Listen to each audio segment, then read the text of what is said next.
On the final point, I'm completely mystified by the opposition group saying they wish to vote against this.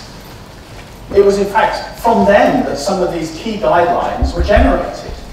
And the bit they seem to be unhappy with is putting in these guidelines. Well, that's got nothing to do with the Constitution or otherwise of the... Point of order.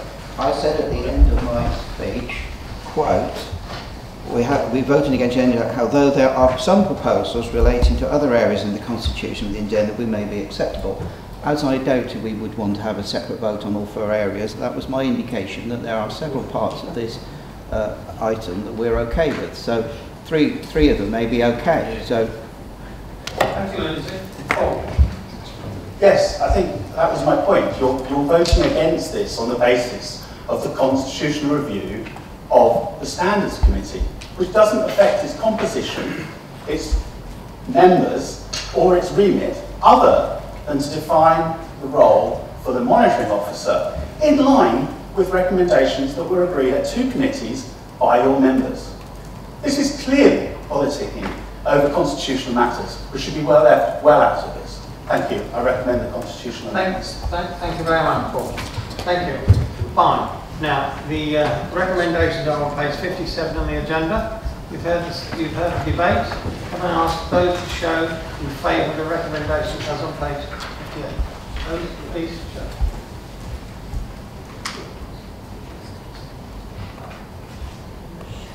Okay. Thank you. Thank you very much. And those against?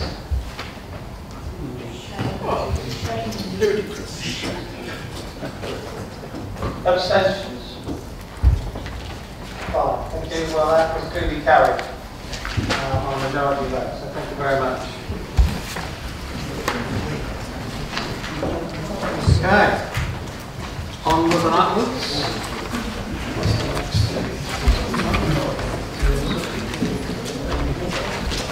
Okay, we are at the point now, the statement of the Leader of the Council and any executive members. We have 20 minutes aside for this item and 5 minutes maximum from each person.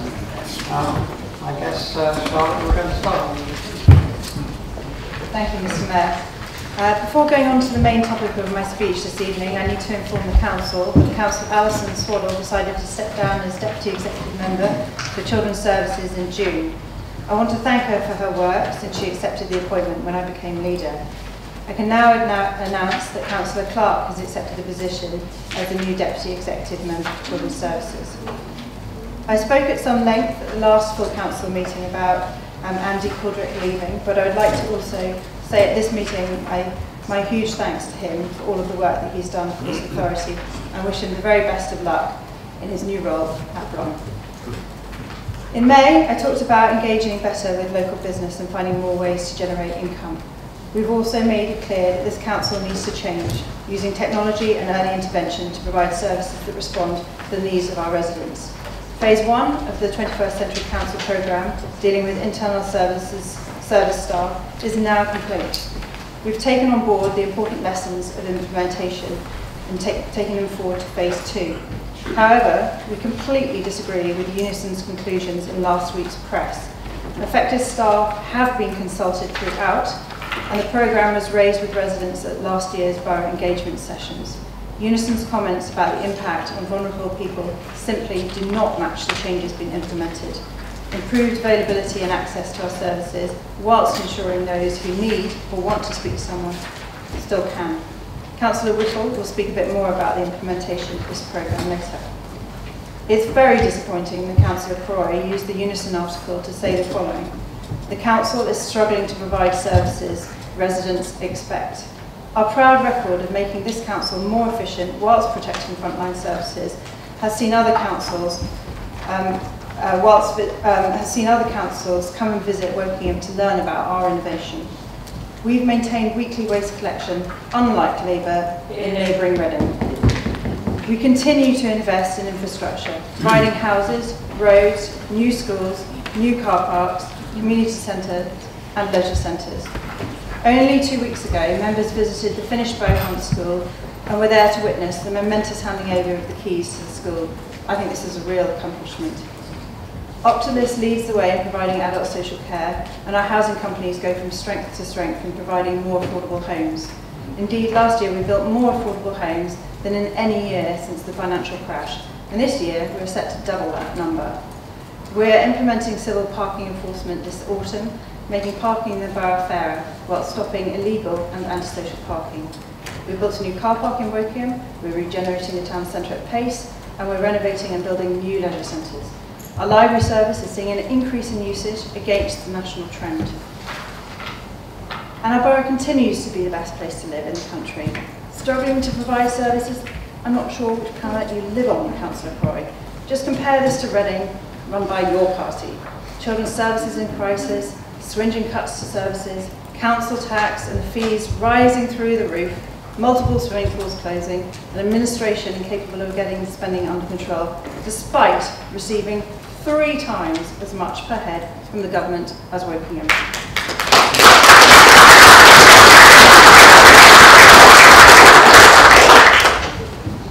But we do have serious challenges ahead, some of which I've set out tonight. When I was elected leader of my group and this council, I set out a plan for what we need to meet these challenges head on. But when I look at how Labour runs councils and compare them to our successes, the strength and high quality of our services, our dedicated and skilled officers, our sound financial management and our high quality of life, we reach a stark conclusion. You only get these things with the Conservatives. Thank you very much.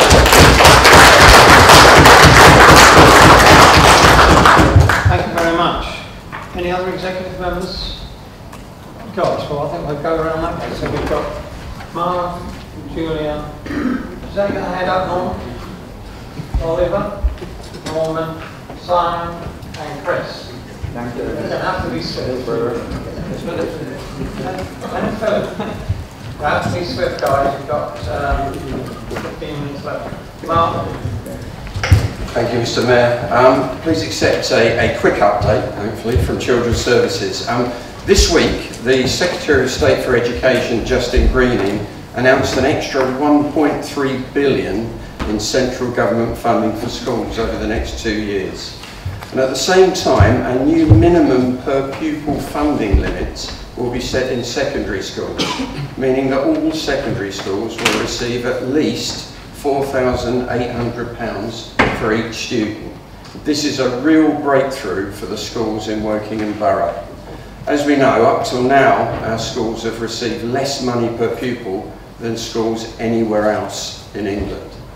My predecessor and now leader, Councillor Haytham Taylor, worked with Councillor Richard Delinsky, her deputy, and Councillor Keith Baker, when he was leader, to press the government on the issue of real fairer funding for schools. I also wrote to the Prime Minister. We raised the issue with ministers in Whitehall. We met the schools minister along with former Reading East MP Rob Wilson. This to set out the case for our schools, and since gaining this role, I've continued to keep fairer funding on the agenda. As such, the announcement of extra funding is a triumph for Wokingham Borough. I want to thank all those who have helped us argue for real fairer funding for schools, including councillors, all our local MPs, schools, voluntary organisations, local residents, and those who prompted our debate in this very chamber. You all made that difference. I'm glad that it's a Conservative government that has not only recognised the problem, but started to address it. But there is still so much more to do.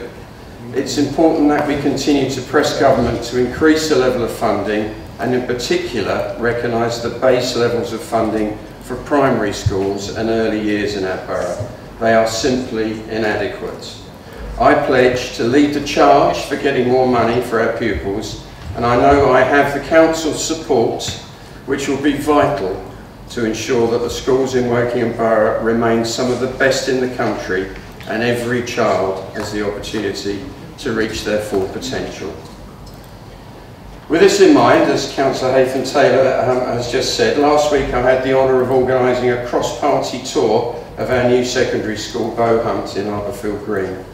While we were there, we officially handed over the keys to Ben Godber, the head teacher, and this project, that I know is dear to your heart, Mr. Mayor, as you were lead member, and its conception was delivered on time and on budget. Huge congratulations to all involved. I've made it my personal mission to visit every 70+ educational establishments in our borough over the next 12 months. And today I visited Foundry College in Norris, which is a pupil referral unit to provide or support the education of medical and vulnerable pupils and permanently excluded pupils. Their strapline is, "It takes commitment to change lives." It takes commitment to change lives. In chairing the recent Children in Care Corporate Parenting Board meeting, we had a great interaction with the chair and representatives of the Children in Care Council. This council is made up and represents our children in care. And after their presentation, I said to Julia, Lily and Jackson that they could leave the meeting because they might be bored. They insisted they wanted to stay, as they said they found great comfort in hearing the meeting talking about them and their care. So please don't forget that we're all corporate parents of our children in care. So, Mr. Mayor, I'll continue to report back to full council on behalf of Children's Services, as it will take all of our commitment to change lives. Thank you. Thank you, Mark. Just did that on the yellow line. Just. Members, time is running out, but I think, well, sorry, James. By the way, you did say you were making a brief statement, Mark. Yeah, I know. I got given all that. Thank you, Mr. Mayor. I would like to record that the first phase of the 21st Century Council major project to improve efficiency and reduce costs within the council has completed in line with the programme and targets set.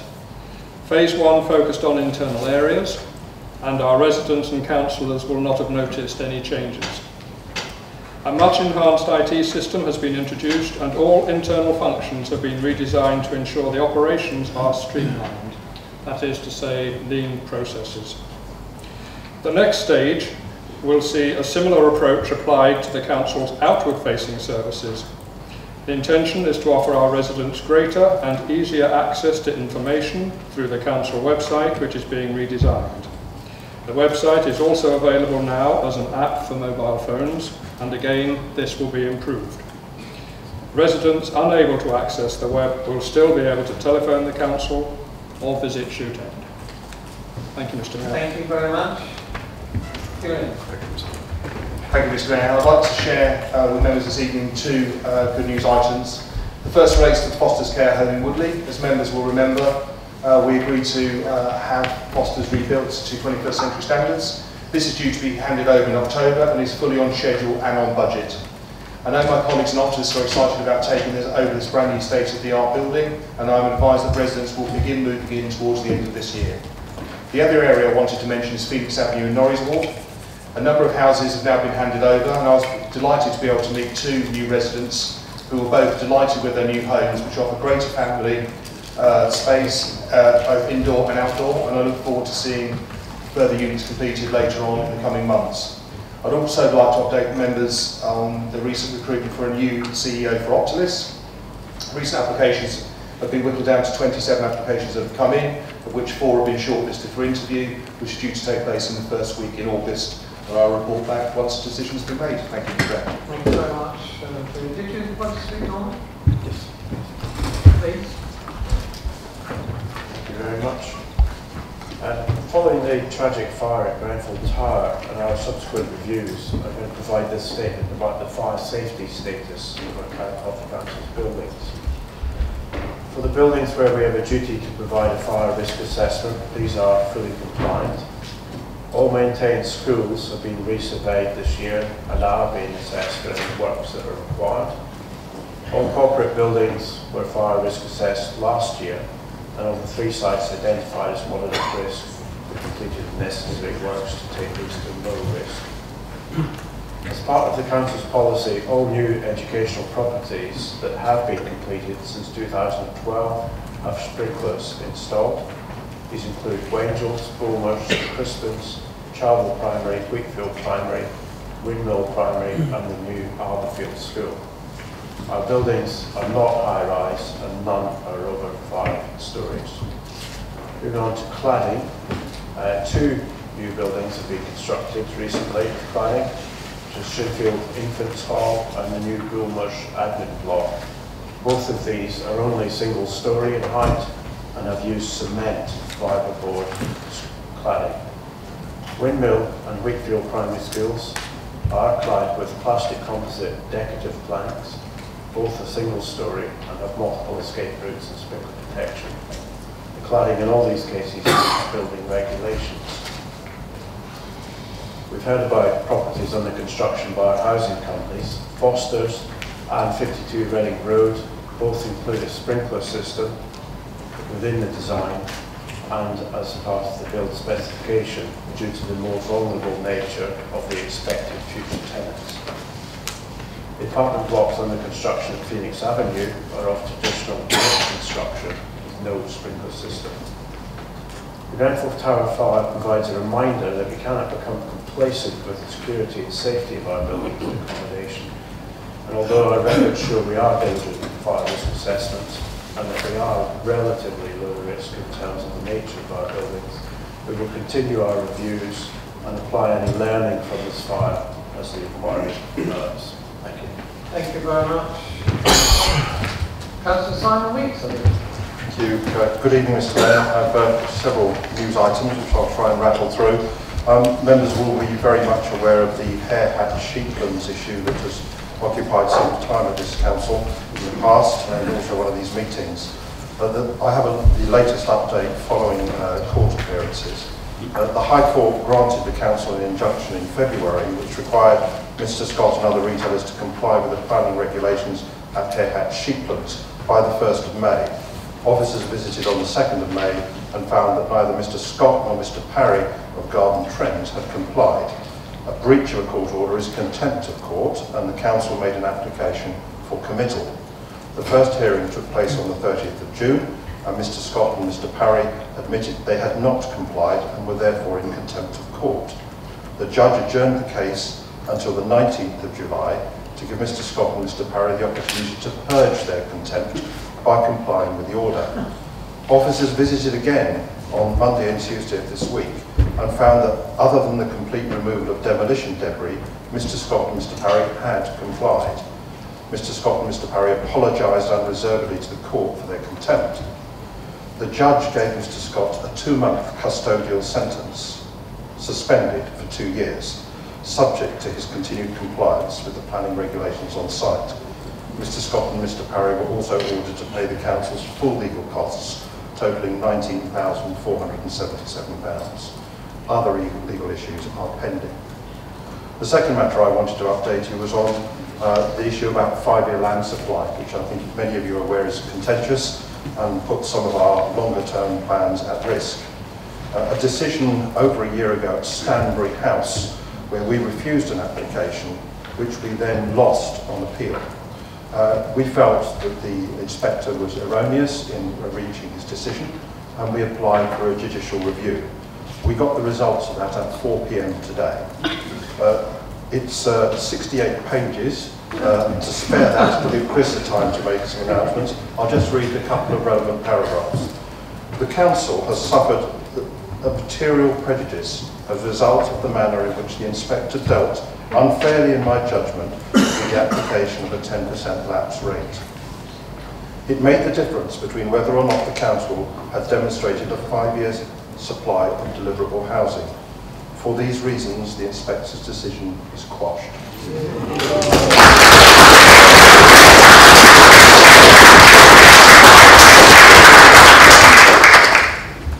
Final item I wanted to mention was, some of you will be aware that we've had a matter standing for 10 or 12 years in the Nama Ride sites known as Pine Ridge Caravan Park and New Acres.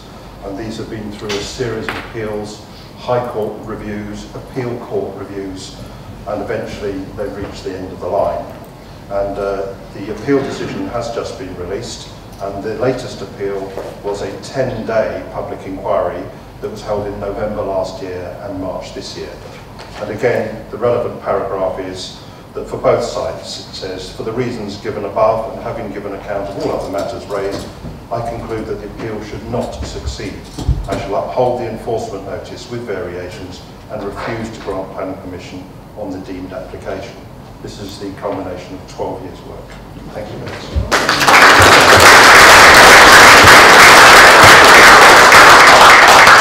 Thank you, Simon. Chris, we've got about two and a half minutes left. That should be enough. Thank you, Mr. Mayor. Civil parking enforcement begins in Woking Borough in early October. But this is much more than a transfer of responsibility for parking enforcement from the police to the council. In recent years, the police have not regarded enforcement as a top priority. The result is that parking has in places become a problem. Residents have been inconvenienced by people parking where they shouldn't. Even worse, this can be a danger to road safety and a cause of road congestion. Under the new regime, we will be more active in dealing with bad parking. But our watchword will be reasonableness. We will not be clamping or towing vehicles away, at least not to begin with. And the traffic wardens, or civil enforcement officers as we're supposed to call them, will be polite and not overzealous. Our aim is to reduce the amount of bad parking in the borough. The vast majority of drivers park sensibly, but those who don't, the serial offenders, should know that we intend to stop their antisocial behaviour. Thank you very much, Chris. I believe, did you want to speak, Philip? If you wouldn't mind. Well, I'm granting you extra time now. That's so generous after our discussion, Mr. Mayor. Thank you very much. 2017 has seen Wokingham's town centre regeneration moving firmly from the drawing board to delivery.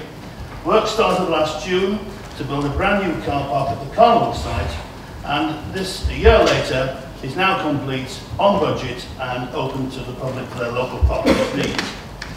It's a great facility and something Wokingham should really be proud of. It's also the perfect backdrop for the new Carnival Phase 2 proposals, which will see the rest of the Carnival site being redeveloped with a brand new sports, leisure and community concert hall facility for Wokingham that will give residents lots to do right here in Wokingham. The planning application is in the process of being submitted, and people will be able to see these exciting plans very shortly.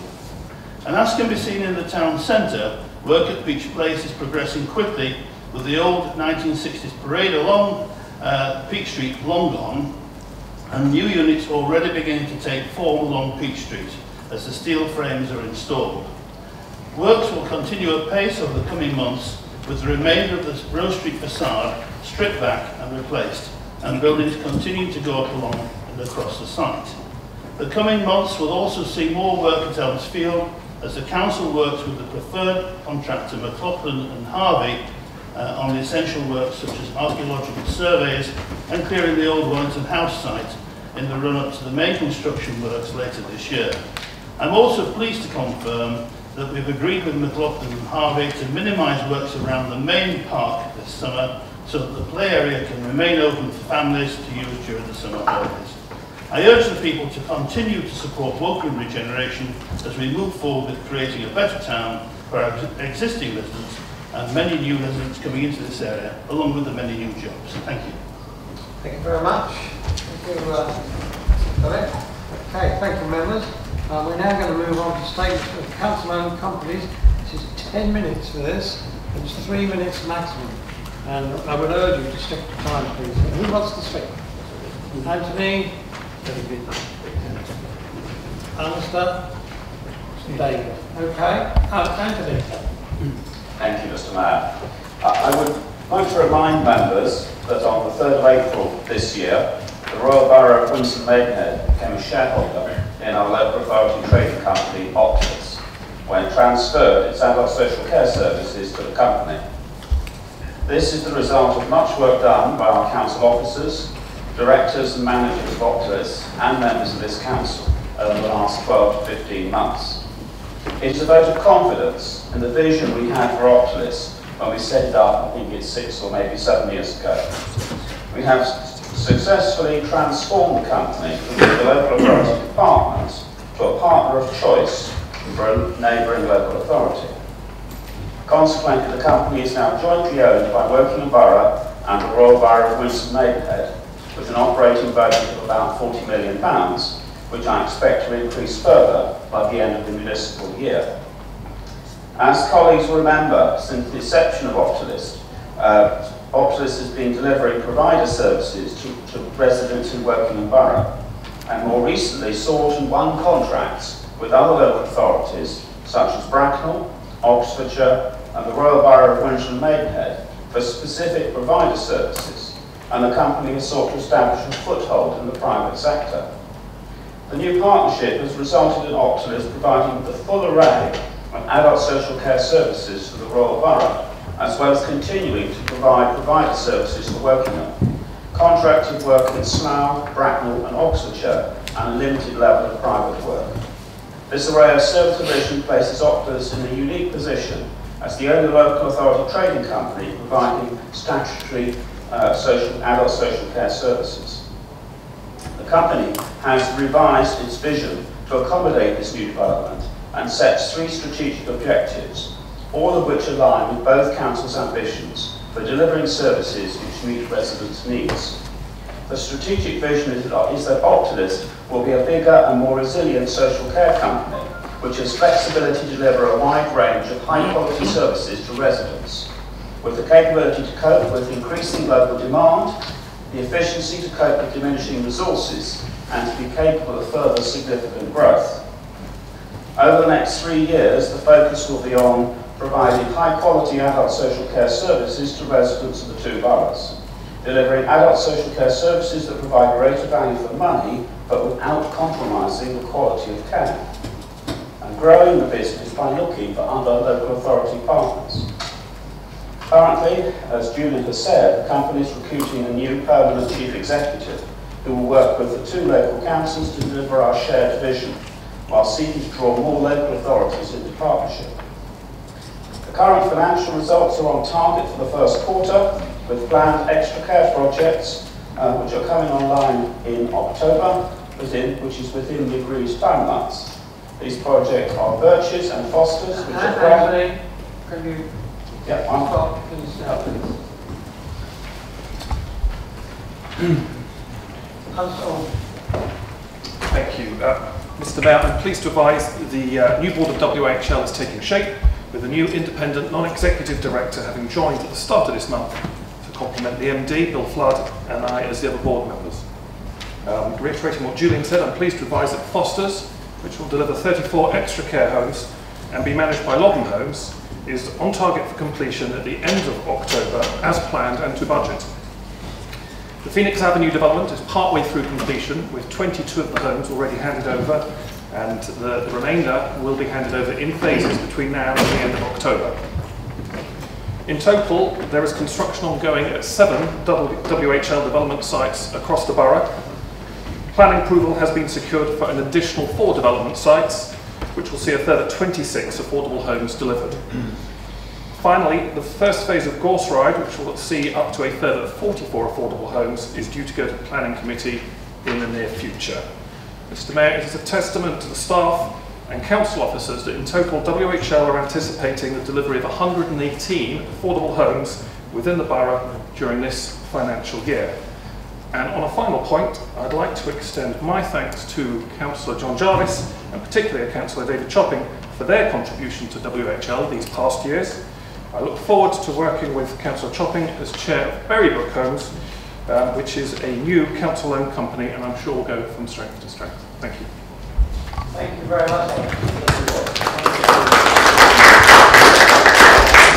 I believe it's Councillor David Chopping now.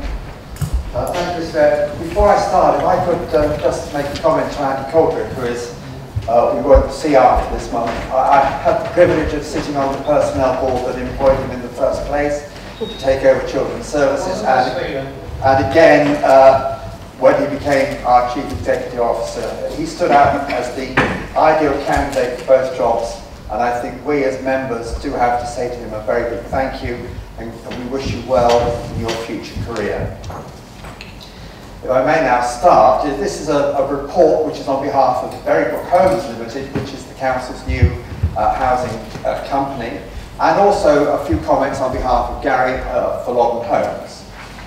It's some 8 years since we started down the road to put together a housing investment company. My original idea has grown from an idea on a single sheet of paper into a £30 million group of companies building homes for Wokingham residents. Not just houses and flats for letting to those on the housing list, but also building the special needs properties we could not otherwise have provided. Members will be aware that we now have residents moving into their new homes, into quality properties that will provide for them well into future decades. Much more is to come. Schemes are going through the various planning, contract and building stages, and our current register of some 120 units, 118, if Alistair will correct me, should double in the next few years.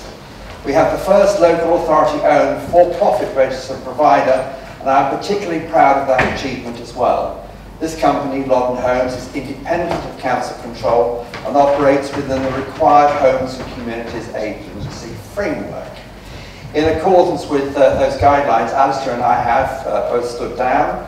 There are now 2 new independent directors, and of course John Kaiser has joined that board, and we wish them all well. Whilst WHL, the original company, will carry out the initial development and construction work, they will pass on to Loddon any properties where grant aid is involved, and the new company, Berrybrook Homes, will be responsible for the management and future benefit of other developments. This company will also have a majority of independent non-executive directors in Robin Roberts and Derek Cash, who've already joined the board to help us get up to speed quickly and deliver our objectives. We feel we now have a strong and experienced board. The first Berrybrook Homes board meeting has also taken place with a number of key issues discussed and progressed in ensuring arrangements for governing and managing the company. We have a lot to do. WBC Housing Services is to have a dedicated housing officer for local housing company work, and they in turn, when employed, will enable us to manage everything properly. I'm actually curtailing the last bit, my time is running out. And similarly, as the housing stock grows, we will need to employ suitable staff to meet the opportunities coming our way as the council becomes more commercial in its approach to the businesses. Thank you all. Right on the nose, okay, I think that's the end of statements. We now move to the excitement of members' question time. We're setting aside 20 minutes. There's a lot of questions in the agenda, so we'll get straight into this. Can I just remind members, supplementaries are allowed, but that's not speeches, that's a supplementary. Allocated to the answer you've had. I think we'll get straight into this. I think, Lindsay, you're first off. Okay. The meeting TV screen at Shoot End is not working. This is causing considerable confusion and some annoyance. When will this facility become available again? I'll take this, Mr. Mayor. Thank you, Councillor Ferris. The screen has been rectified, and in fact now a solution has been implemented that displays key meeting rooms on one screen display, negating the need to wait for the screens to scroll through. The booking of meeting rooms is now integrated with the Council's email system, so councillors can also view meeting room locations directly in their meeting invites. Thank you very much. Do you have a supplementary? Yes, I think most of us will have seen what the new screens look like. I don't think they're really very fit for purpose. I'm just concerned that this is part of an integration of computer systems. I sincerely hope that we don't have more hiccups about trying to get something that look fairly simple to transfer across. So can I ask, will there be any other issues associated with dealing with this type of thing? No. I think the short answer is I hope no. Very much. Imogen. Good evening. Good evening. Given recent tragic events around the country, I'm sure all of our thoughts have moved to what we would do in these situations. I understand that Wokingham Borough Council has an emergency plan, but I haven't seen any information on it. Isn't it time to have a members' briefing on it?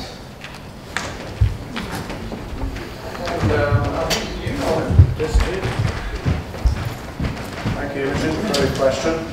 Wokingham Borough Council has in place a suite of emergency response plans to meet the requirements of emergency risk assessments carried out as part of our duties under the Civil Contingencies Act. Emergency risk assessments are undertaken at the Thames Valley Local Resilience Forum by multi-agency partners. The Thames Valley Community Risk Register is available as a public document, and I'll give you the link, but we've got a link to it here. So it's freely available for everyone to look at. Council's emergency plans are underpinned by an emergency response team comprised of the Council's emergency planning officers and supported by officers at the strategic, tactical and operational levels who generally help with gold, silver and bronze. The 21st Century Council project has also allowed us to strengthen this arrangement by inserting silver emergency team roles into job descriptions. A robust training package ensures that officers required to respond to emergencies are fully trained and competent in their role. And now the high-level management structure is in place for 21st Century Council. A series of silver-level courses have been scheduled to ensure our managers are fully trained. We have an emergency operations centre from which we manage such emergencies, and a backup centre in case our primary venue is unavailable. Our out-of-hours emergency call handler processes all of the Council's out-of-hours calls and has access to our out-of-hours manual and emergency rotas, so that they're able to activate them at any time. In advance of the recent terrorist attacks around the UK, the Council had developed a plan for a move to the critical threat level, and this included development of a lockdown or shelter plan for this building. This plan is in the early stages of development, though it is planned to complete the rollout by the end of the autumn. An e-learning training package for elected members is being developed by the emergency planning officers of the 6 Berkshire councils, with a view to providing a consistent training package for all elected members across Berkshire. It's planned that this will be available towards the end of this year. Thank you. Do you have a supplementary? Yes, it's good information, but it didn't sort of answer the question of when are we likely to get a briefing on it, or information. That's the question. Norman? Just to repeat the last part, well, 2 things. 1, the information's available on the website for us all to look at, and 2, specific training for us as members is planned for later this year. Okay. Thank you very much. Thank you very much. Gary Cowell has a question for me.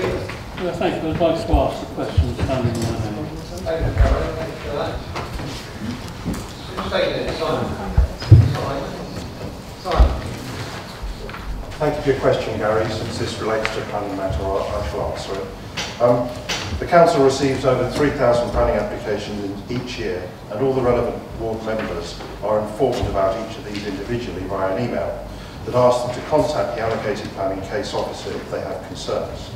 As the majority of applications are for residential extensions and other minor proposals that have limited impact, most do not generate resident and hence local member concern. So in line with the consultation email, members do not need to respond. If, however, members are concerned or are contacted by concerned residents, members are encouraged to contact the planning case officer to discuss the proposal, or if appropriate, to submit a listing request to trigger consideration and determination of more contentious applications by the full WBC Planning Committee, rather than by delegated authority. A member response to every application would not necessarily be proportionate, and I'm content that members should use their own judgment when commenting on applications. They know their wards best and understand the planning proposals that will have the greatest potential impact on their communities. Thank you very much. Do you have a supplementary, Gary? Yeah, thank you, Simon. The question did make a reference to planning applications and our consultations in the wrong ward. I think one of the advantages of being an independent council is one's not tied to a ruling party and the pressure that may come with that. And it also perhaps explains why disgruntled residents contact me when they feel they've been let down by their elected councillors. I'll quote an example, and that's Shinfield, where many of the residents have contacted me with concerns over Bridge Farm, gravel extraction and cement factory, 15,000 houses in Graiseley, and the continued problems with the Shinfield bypass. And I think the biggest concerns are the fact that the elected councillors did not reply or even acknowledge the concern. Is there a message you or any of your fellow Shinfield councillors would like me to pass on to those residents when they get in touch with me? Thank you, Councillor Cowan. There are some very, very rare instances where members have a declared interest in a planning application, and obviously you know there are many different types of declared interest. Sorry, I'll start again for recording purposes. As you may be aware, there are some very rare instances where council members or a council member may have a declared interest, and I was saying there are obviously different types of declared interest in a planning application, obviously not in a consultation, in which instance it is then appropriate within a ward, and sometimes you've only got one ward member, but in other wards there are more, for another member maybe to make a comment or represent those residents. And they can do that at a planning committee, or they can do it at different dates throughout the consultation period. And you were talking about the gravel extraction, I'll make a reference to that. I have consulted with Andrew Moulton about this particular issue, and I have declared non-prejudicial personal interest in it. Thank you very much, Charlotte. Philip has a question. It's probably the longest question in the Western world. So 2 pages. Philip, would you like to put your thought? Mr. Mayor, you have asked me several times today about this question, so in the interest of brevity, I shall ask the question in my name about shared pavements and cyclists. Thank you, Mr. Mayor. Thank you very much. Thank you for that. And who's going to answer this? Is this Chris, is it? Chris Farron. Here we go. I think it is. Thank you, Mr. Mayor. Thank you, Philip, for your question. The Council carries out significant work to educate cyclists, including the Bikeability training programme, which is aimed at 10 to 11-year-olds. Around 1,500 children are trained each year before they go to secondary school. We aim to educate local cyclists to do the right thing from a young age. So far in the last 9 years, we have educated over 11,300 children in Woking Borough. Woking Borough Council's Bikeability team are recognised by the Department for Transport as being high achievers and are regularly cited as examples of best practice and asked to speak at national events on the effectiveness of the programme.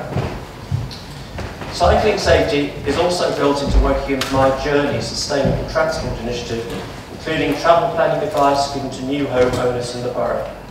Maps of cycle routes are provided as part of this initiative, which indicate the designated cycle routes across the borough, as we want our new residents to feel safe and to encourage transport behaviour change to include increased walking, cycling and use of public transport. To complement road safety education, the Council has made best use of government grant and developer funding to deliver new cycle infrastructure, which is designed to encourage good transport behaviour, a recent example being the A329 cycle scheme. The Council are also developing stronger partnerships with Strands and locally the Reading Cycle campaign. Both organisations do excellent work in promoting cycling and how to be safe while doing it.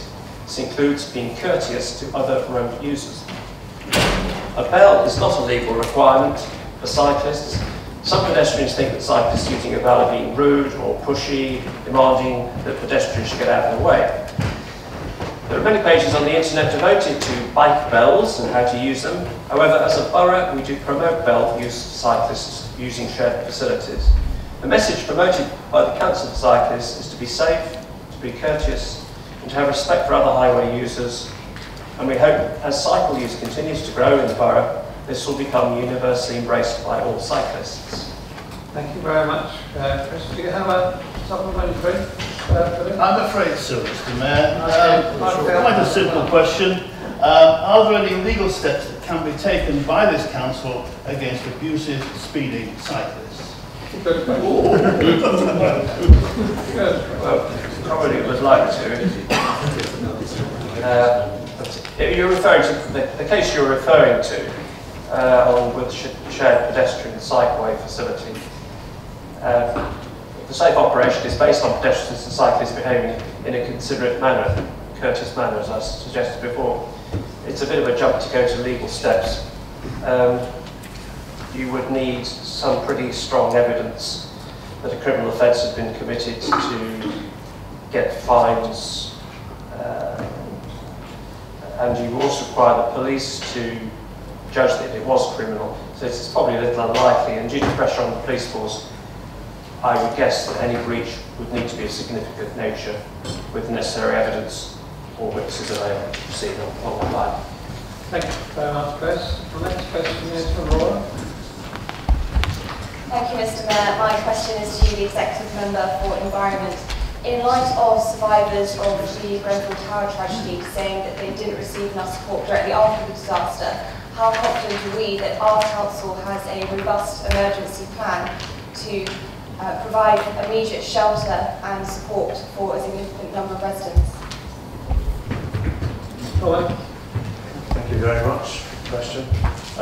Yes, we do have a plan. However, an emergency of that scale would test any single authority. That's why Woking Borough Council has, for over a decade, annually reviewed and entered into a formal and robust arrangements with the other 5 Berkshire unitary authorities. An overview of our arrangements for responding to a similar incident I'll give now. Woking Borough Council has an emergency response team structured in such a way as to allow it to work alongside the emergency service partners and a suite of emergency plans to cater for incidents such as Grenfell. Our rest centre plan is the plan we would activate to allow us to receive evacuees that have been made unintentionally homeless. Our largest single rest centre is Long Valley Sports Centre, and this can cater for approximately 320 people sleeping, seating capacities near 1,000.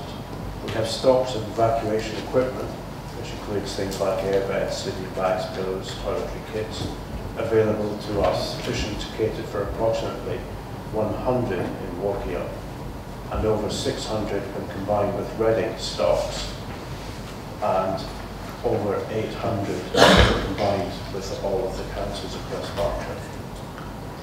The council has robust numbers of trained staff at all levels, and those at silver level, there's going to be more training as a result of the recent 21st Century Council appointments that I mentioned earlier.